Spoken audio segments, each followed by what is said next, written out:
What is up, guys? Welcome. It is Tuesday, a little after 12 o'clock Central Time. It's warming up here in Minnesota, and I am excited to be here today. My name is Trevor. I am the CEO of Coach Catalyst, and this is the weekly Build with the CEO, where we help solve problems in the fitness and nutrition coaching world. And today we're going to talk about business clarity.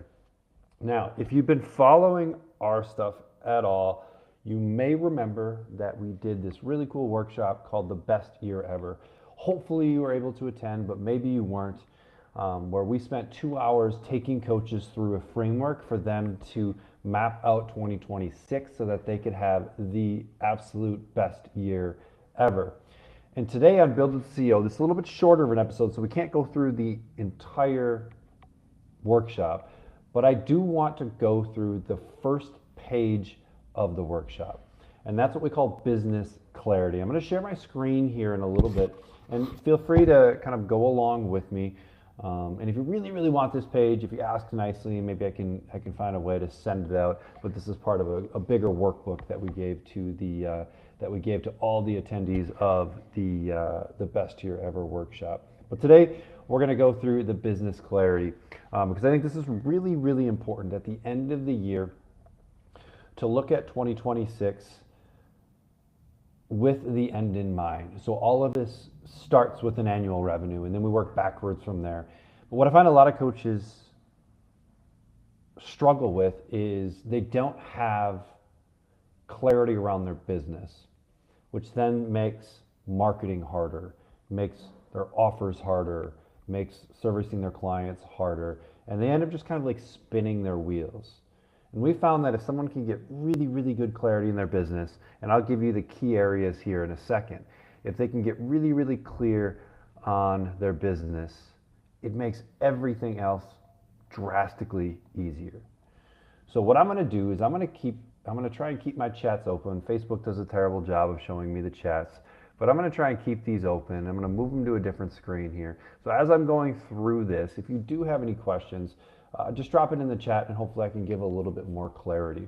And if you really want this sheet, just let me know, and I can find a way to get you this sheet so you can kind of work through it. So give me a second here. I'm gonna end up sharing my screen, and then we'll get through this 15-20 minutes to go through it. If you want to hang out,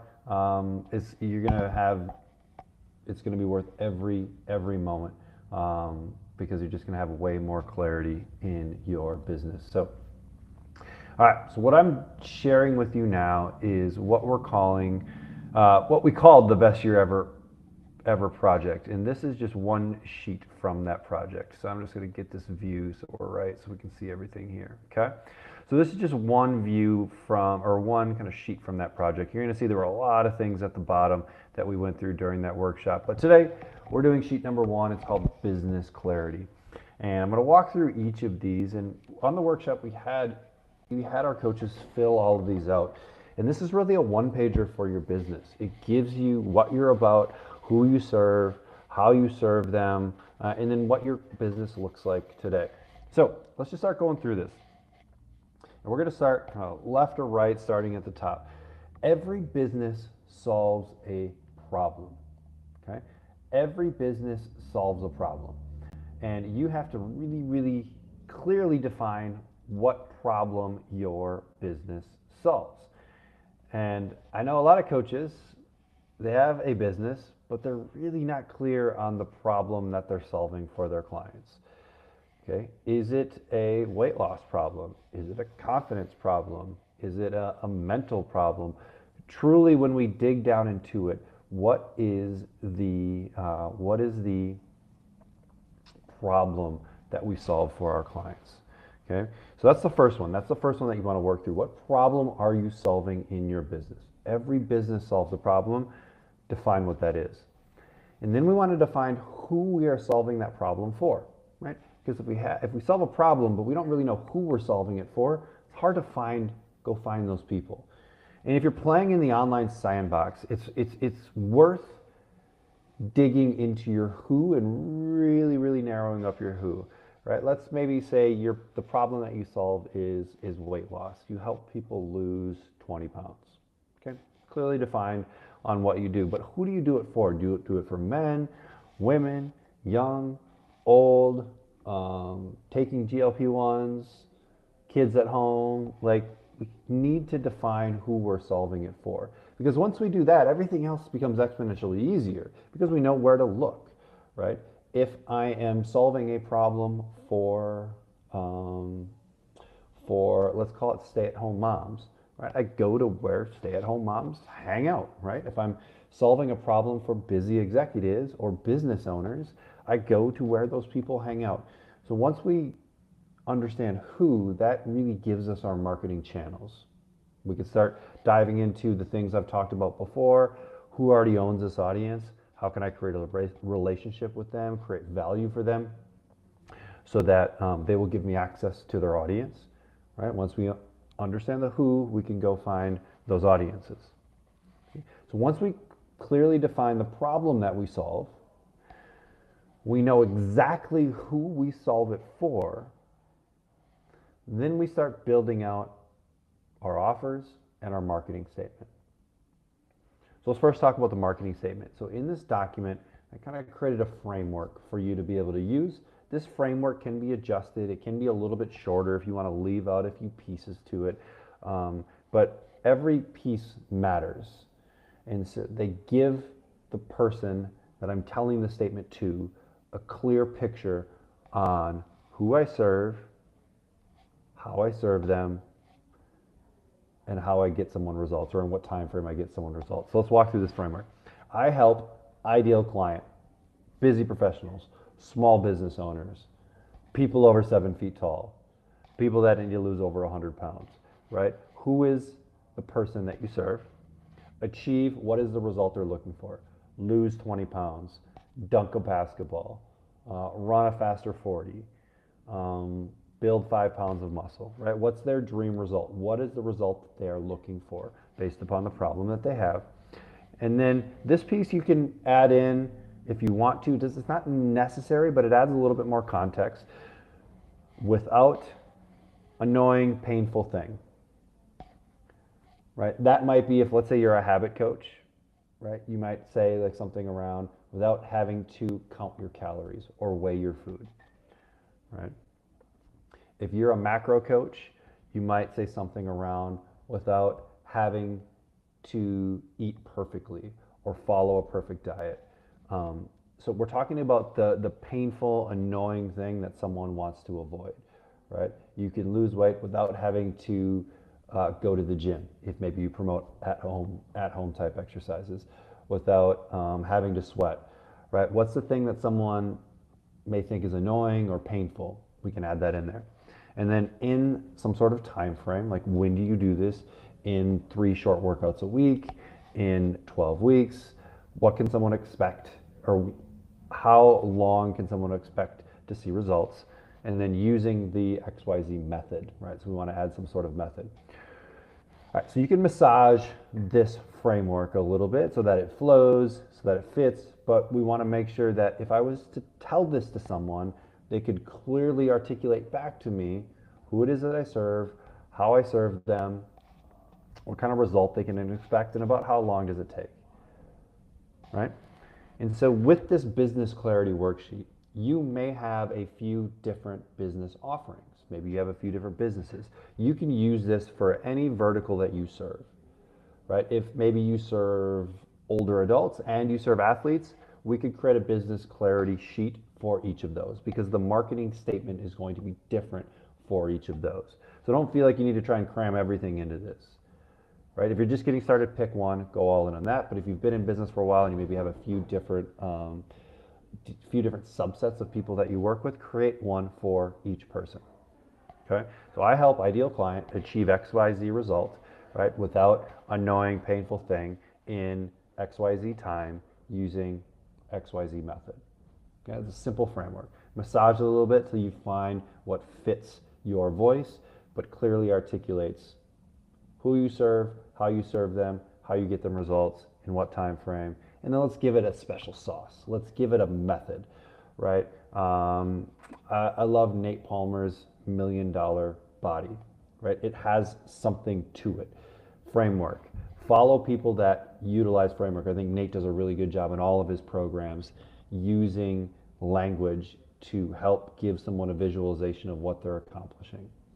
Right? So figure out a name for your method. I don't care if it's the same as everyone else, right?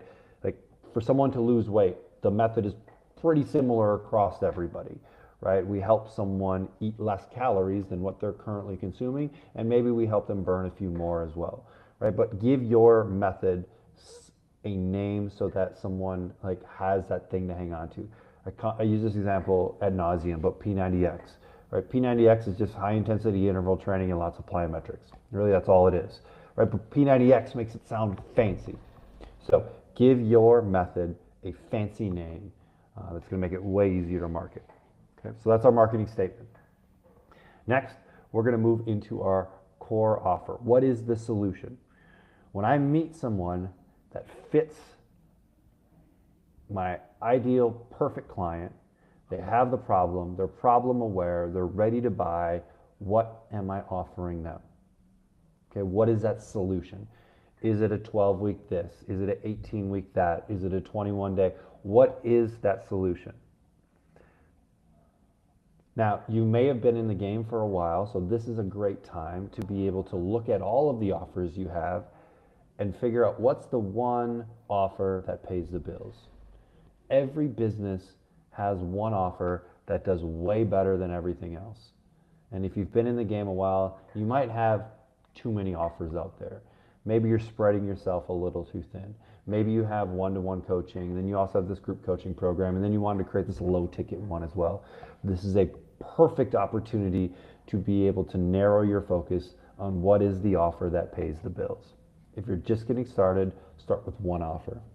I think it was Hormozy that said this, but one offer up to $1 million, right? We don't need more than that one offer. What is that offer? Okay. In the coaching world, if you're just getting started, that offer should be to work with you. If you have a large audience, you have more eyeballs, maybe we move into a group-based program, cohort-based model. Because you have a big enough audience, you have enough eyeballs, you can get enough people into a cohort model to make it an actual cohort model and not just you one-to-one coaching at a discount, which I see a lot of coaches end up getting into because they didn't have a big enough audience to really create a cohort model. So if you don't have that audience, just go do your one-to-one coaching, right? And then you could have a few pieces to that. If you saw my episode with Scott Carpenter, we talked about some offer structures. And the offer structure could be a 12, 6, and 3 month. 3 different options within that, right? But it could still be one-to-one coaching. So think about that offer. What is that offer? And if you're just getting started, pick one offer and ride that thing until it works. Don't worry about trying to create more or trying to go into a different market, or if you're doing higher ticket, going into low ticket. Pick one, stick there. And if you don't know what to do, error on going higher. Okay, error on going higher. So what is that core offer? What is that solution? What's the thing that pays the bills? Okay, that's what we write in that box. Next, we want to go through our business systems. Okay, our business systems. So we have 5 major business systems here: lead generation, sales, onboarding, results, and retention. And we want to rate those on a scale of 1 to 5. And a 1 meaning it's non-existent, and a 5 meaning I could franchise this thing, right? And so we want to go through each of these: lead gen, sales, onboarding, results, retention, and give it a 1 to 5. Lead gen. How good is my lead gen? Okay. Am I getting more leads than I know what to do with? Okay. Probably a 5, right? I'm only getting leads from potentially warm audiences, like referrals, right? That's probably like a maybe in the middle of the road, maybe a 2 or a 3, right? But honestly, rate your lead generation on a scale of 1 to 5. Cool. Now, after you get someone in your world, like they've raised their hand and said, hey, I'm interested in what you do, what does your sales process look like? How well are you taking leads and turning them into clients? If that's really, really high, like 80, 90%, it's not actually that a good thing. We probably need more leads, right? Because everyone that you're getting is already convinced they want to work with you before they even have a call with you. So we just need to give you some more volume, right? Our sales closing percentage should probably be in the 50, 60%. That's a really healthy closing percentage, but it means you're getting enough people in your pipeline, right, where you're having enough conversations, right? So rate yourself on a scale of 1 to 5 around sales. And if you're just watching this, kind of give yourself a rating in your head for right now, okay? How well do you convert people? Okay, do you have a system around it so that you could hand it off to someone else and they could do a pretty good job with it? Next one's onboarding. Okay, once someone buys, what does the first 7, 14, 30 days look like with that client? Is it scripted out?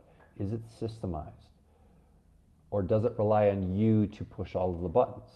Right? If it relies on you, we're probably in the 2-ish category. Maybe you have something loosely, we're probably there. If you don't have anything at all, you're a 1. Right? If you have it all scripted out, systemized, you could give it to someone else and they could do just as good, right? We're probably a 4 or 5 with that one with onboarding, right? So they've purchased and now we're onboarding them into our coaching program. The next one's results. Okay. Can we actually deliver on the promise that we make in our marketing? Do we have a wall of people that sing our praises? Right? If you're a brand new coach, we may be a 1 or 2 here right away because you just haven't had enough reps, and that's cool. We just need you to get more reps. If you've had a lot of cracks at it and we haven't gotten a lot of testimonials and people to put on the wall, maybe we need to get back and just get a little bit better, right? But results in most coaches that I talk to is something they're great at. That's why you're coaching, is because you're passionate about this stuff. This is the stuff you study. This is the stuff you've gotten great at. So for many coaches, this is going to be the highest. If you get a client and they work with you long enough, they're going to see tremendous results. So this is typically where most coaches will score the highest. And then retention. Okay, are we keeping clients long enough? Right? Are people finishing our program? Let's say we have a 12-week challenge. Okay, or I should say a 12-week coaching program. Let's not call it a challenge, a 12-week coaching program. What percentage of people are getting all the way to the end of the 12 weeks? Cool. Then after the 12 weeks, do we have a phase 2? Or do we have some sort of continuity that people can go into? How well are we keeping people into that? Right? These are all good questions around retention. If you're brick and mortar and you're a coaching program, is our retention 96, 97, 98%, meaning we're retaining 98 out of 100 people month over month? You can easily look at retention by how many people am I losing per month. Right, if our retention rate is 96, 97, 98, and we're in the coaching world, you're doing really well. You're doing really well, especially if you're in the brick and mortar training world, you're doing really well. Other business models have different retention rates, but we want to give ourselves a 1 to a 5 on retention. Maybe people aren't doing a great job getting all the way through our 12-week. That's an area of opportunity right there. Okay? But most coaches, if you provided a really, really good experience for people, getting results, most people retention is pretty good because we're providing an incredible experience for people. So what I find when I speak to a lot of coaches is they do pretty well in results. They're doing pretty well on retention. Onboarding is kind of so-so, and lead generation and sales are typically 2 of the areas where they're struggling the most, or where there's the most area for improvement. Okay? Which is good. We want to find out what systems we're doing well at. We keep those going, and then what systems we need to make a little bit better. Okay? So you can just give yourself a 1 to 5 across that. And then finally, we want to look at our current business. Okay, 2025. Right. What happened? How many active clients do we have? What's the monthly revenue? And then divide those 2 numbers, and that gives you your average revenue per client. This is where I see a lot of coaches maybe make a mistake. They only look at what their current pricing is. So maybe they signed up 5 clients, and those clients are all paying $300 a month for coaching. Cool, awesome. But they also have 10 clients who, when they first started as a coach, they weren't confident in their services, so they were only charging $150 a month for those first 10 clients. So you have 10 clients paying $150, and then you have 5 clients paying $300. Okay? So in our mind, we kind of think like, hey, my average revenue per client is $300. Well, no, it's not actually the case because you have 10 clients at 150, right? And you have to still service those clients. So we need to include that in this. So we look at the number of active clients, we look at how much money we generated, how much revenue we generated during that month, and then we look at the average revenue per client. Because the flip side of this may also be true. You may also have ancillary services, or maybe you sell supplements, maybe you sell gear, other things like that, and that all plays into your monthly revenue. And then when we take that monthly revenue and divide it by active clients, maybe it's actually higher than what someone pays us on a monthly basis, and it probably should be if they are kind of participating in ancillary things like supplements or apparel, or anything else that you may provide as a coach, right? So our average revenue per client. We want to know what that is, because that's a really good proxy for our business. When we're looking at improvement, are we improving the average revenue per client? It's one of the easiest ways to create a better, more stable business, is to increase the average revenue per client. It's a whole lot easier to sell more to your current clients than it is to go get new clients. So remember, there's really only three ways to generate revenue, right? We can get new clients, we can sell more to our current clients, or we can get our current clients to stay longer. Those are the three ways that we can drive revenue. And selling more to our current clients and keeping our current clients longer are much easier than continuing to fill the top of the funnel, continually getting more and more and more clients. Okay? That's why retention is one of those business systems that we need to always keep a pulse on. So we go through our current business, active clients, monthly revenue, and then divide those numbers to get your average revenue per client. And then finally from this, we want to create a 2026 annual revenue goal. Okay? What do you want to make in 2026 annually? Maybe you're a brand new coach and want to quit your current job, and that means $50,000 or $75,000. Maybe you want to try and go six figures, $100,000. Maybe you want to do 500. Maybe you want to do $1 million. But we want to set that annual revenue goal, because everything will work backwards from there. Once we have our annual revenue goal, we'll need to figure out what our monthly revenue goal is, and then we'll figure out the difference between where we're currently at and where we want to be, and then how many new clients we would need in order to make that happen. And then we can figure out all of the other pieces that we went through with people on the Best Year Ever workshop. But for today, this is meant to be a little bit simpler for you to get some clarity around your business and what you're going to accomplish in 2026. And this is a great, just one pager. And maybe I'll just maybe I'll get this in a PDF format. So if you want it, I can send it over to you so that you can just write it down, fill it out, and review it. Look at it on a consistent basis, right? Has anything changed? Has our offer changed? Is who we're serving changing? Is the problem that we're solving changing? And you can just always have clarity around the business and share it with your team if you have a team, so everyone is on the same page moving forward. So I'm going to pop over here to see if there's any comments or questions inside of the chat. I'm not seeing anything right now. Facebook doesn't do a great job of showing me stuff, so I'll check that afterwards too. And if you are watching the replay, definitely pop it in there and tag me if there was anything that was maybe a little bit unclear that I can help you with. So hopefully you got some value out of that. Hopefully you got some clarity out of that, so that you can use these last few weeks in 2025 to set your business up for success in 2026. And a lot of that success comes from clarity. So use this sheet, and if you have any questions, definitely hit me up. My name is Trevor. I am the CEO of Coach Catalyst, and I want to stop sharing my screen here first. There we go. And I'm here every Tuesday around noon. So if you have any questions, if I can help with all, show up, ask the questions live. But here every Tuesday. Till next week, we'll see you guys later. Bye.